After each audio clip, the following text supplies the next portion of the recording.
There are some new questions tonight about President Obama's stewardship of the ISIS campaign and the operation of his National Security Council. It comes amid disturbing new reports about intelligence being twisted to fit political narratives. Chief Washington correspondent James Rosen has that story tonight from the White House. As a consumer of this intelligence, it feels to me like, at my level at least, we've had a pretty clear-eyed, sober assessment of where we've made real progress and where we have not. Yet the Weekly Standard reports intelligence analysts have provided Pentagon inspectors with a year's worth of documents showing that negative assessments of the U.S. fight against ISIS were sanitized on their way up the chain of command. And the Standard further alleges that the intelligence recovered from Osama bin Laden's compound in Abbottabad was never fully exploited, its contents widely misrepresented. As National Security Advisor, I deal daily with the full range of global challenges that demand American leadership.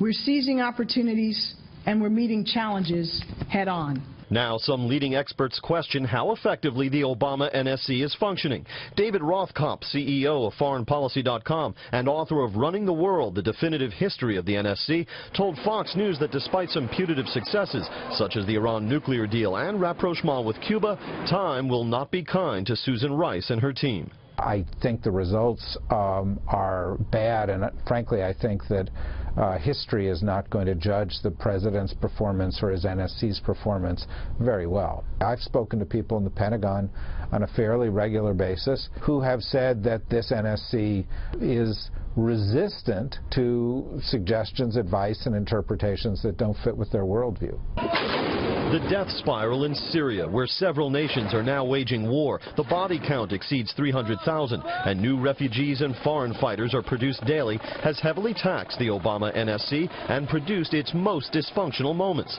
Case in point, 2012, when the Secretaries of State and Defense, the Chairman of the Joint Chiefs, and the Director of CIA all advised President Obama to arm the Syrian rebels, and the Commander-in-Chief rejected their counsel as a fantasy. You know, you want a process that brings up varying points of view and allows for a very honest, open discussion. Clearly, in that instance, the process did do that, but it didn't yield probably what would have been the better result, which would have been to have taken their advice.